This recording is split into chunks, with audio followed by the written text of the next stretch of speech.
यज्ञ है। इसीलिए सबसे प्रथम अवतार किसका हुआ है? यज्ञ भगवान का हुआ है। तो इस संसार रूपी यज्ञ में जब हम कोई काम करते हैं तब बहुत मुहूर्त शोध करके करना चाहिए। जैसे ये यज्ञ अभी चल रहा है, ये ज्ञान यज्ञ चल रहा है, इसका मुहूर्त इतना शोध करके आप काम करते हैं, वैसे सांसारिक यज्ञ का भी कर्म करने के लिए आपको मुहूर्त का चयन करना पड़ता है। अगर आपको ऑफिस जाना होगा तो आप 9 बजे जाएंगे, अगर ये सोचे कि अरे हम 11 बजे आए, दूसरे दिन निकाल दिए जाएंगे। वहां पर भी एक नियम है। अरे जब साधारण काम के लिए, अपने खाली पेट भरने के लिए आपको इतना नियम में आना पड़ता है, तो आप परमार्थ का जो आप काम करते हैं, इस सृष्टि के जब आप निर्माण में भागीदारी लेते हैं, तब आपका कितना बड़ा महत्वपूर्ण योगदान रहता है। भगवान कहाँ है? अभी मैंने बताया भगवान कहाँ है? सबके अंदर व्याप्त हैं, और सबके अंदर व्याप्त होकर के वो इस संसार की रचना करते हैं। तो कश्यप जी ने कहा कि देखो अभी ये समय ठीक नहीं है, और इस समय पर अगर हम कोई भी कार्य करते हैं तो क्या होगा? उसका दुष्परिणाम होगा, अच्छा नहीं होगा। परंतु दिति ने क्या कहा कि महाराज ये जो आप रुद्र जिनको बोल रहे हैं ना, तो दिति की ही बहन का नाम क्या है? सती जी। सती जी हमारी बहन है, और सती जी के साथ में विवाह हुआ है किनका? शिव जी का। तो शिव जी तो हमारे बहनों ही हैं। दिति क्या कह रही है? अरे वो हमारे बहनों ही हैं, हमको जो करना हम कर लें, बाकी कोई आप फिक्र मत कीजिए। कश्यप जी ने कहा देखो, काल के समय से यदि कोई खिलवाड़ करता है तब क्या होता है? काल ब्याल मुख ग्रास, वो ब्याल मतलब सर्प के समान होकर के और उसको ग्रस लेता है, खींच लेता है, खा लेता है। इसलिए समय पर यदि आप काम करते हैं तभी आपको उसका सदुपयोग होगा। तो दिति ने एक भी बात कश्यप जी ने बहुत समझाया, लेकिन दिति ने एक भी बात कश्यप जी की नहीं मानी। बाद में जब उसने यह दुष्कर्म कर लिया, दुष्कर्म करने के बाद दिति को होश आया, जब आवेश उसका खत्म हुआ, आवेग उसका खत्म हुआ काम का, तब दिति ने कहा कि महाराज आप हमको क्षमा कर दीजिए।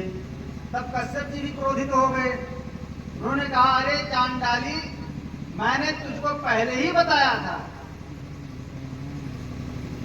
कि अभी असमय है, इस समय पर ये सब काम नहीं करना चाहिए, खाली मात्र भगवान का संध्या उपासन करना चाहिए, भजन करना चाहिए। और भगवान के भजन में तुमने विघ्न डाल दिया। एक तो ये अपराध है, और दूसरा भगवान रुद्र के गणों को आपने आहूत कर लिया, बुला लिया, इसलिए तुम्हारे 2 संतान होंगे, और दोनों क्या होंगे? विकराल राक्षस प्रवृत्ति की होंगी, विकराल राक्षस प्रवृत्ति की हो जाएंगी। तब दिति को बहुत घबराहट हुई। उन्होंने कहा महाराज आप तो दयालु हैं, आप कृपा सिंधु हैं, आप ऐसा कोई आशीर्वाद दीजिए जिससे जो है हमारा जो संतान हो वह किसी व्यक्ति के हाथ से ना मरे। आवे तो सही, लेकिन मरे ना, ऐसे साधारण रूप से न मरे, वो भगवान के हाथों ही मरे, क्योंकि भगवान के हाथों से मरेगा तब उसका कल्याण हो जाएगा। तब कश्यप जी ने कहा कोई बात नहीं, ऐसा है कि आपके पुत्र में तो ये गुण नहीं होगा, लेकिन जो पौत्र होगा उसमें ये गुण होगा। तो कुछ काल बीता तो दिति को गर्भ धारण हो गया, और जब दिति को गर्भ धारण हुआ तब पूरे संसार में भूचाल आने लगा। आज भी ऐसा होता है, कभी कभी देखो किसी महिला को जब गर्भ धारण हो जाता है तब उस घर में बहुत सारे उपद्रव होने लग जाते हैं, मतलब परेशानी होने लग जाती है। कभी कोई परेशानी हो जाती है, कभी कोई परेशानी हो जाती है, मतलब एक न एक दिन कुछ न कुछ परेशानी उसको होने लग जाती है। उसका परिणाम क्या है? उस समय का ही दुष्परिणाम होता है वो। तो कहा कि जो ये संतान होगी ये कैसा होगा? राक्षस प्रवृत्ति की होगी। जब इनको गर्भ रुक गया तो पूरे संसार में बहुत उपद्रव होने लगे। अब देवता लोग बड़े घबराए, और सब जितने मनुष्य हैं, जितने ऋषि मुनि सब बहुत परेशान हुए। जा करके इन्होंने पहले देवताओं से प्रार्थना किया, फिर देवता लोग ब्रह्मा जी के पास गए, तो ब्रह्मा जी हंसने लगे। और कहा भैया मैंने देख लिया है, मैंने उनका भाग्य लिख दिया है। ये जो दोनों संतान होंगे ये दिति के 2 पुत्र होंगे, और वो दोनों पुत्र कौन होंगे? भगवान के स्वयं दूत ही आएंगे। ये जय विजय ही जो है दिति के गर्भ में आएंगे। तब देवताओं को थोड़ा संतोष हुआ और कहा कि आप लोग घबराइए मत, भगवान ही स्वयं जाकर के संसार के आप लोगों के दुख को दूर करेंगे, संसार के दुख को दूर करेंगे। कुछ समय बाद क्या हुआ कि हिरण्याक्ष और हिरण्याकशिप दोनों उत्पन्न हुए। कैसे उत्पन्न हुए? एक बार सनक, सनंदन और सनातन संत कुमार ये चारों ऋषि गए वैकुंठ भगवान का दर्शन करने के लिए।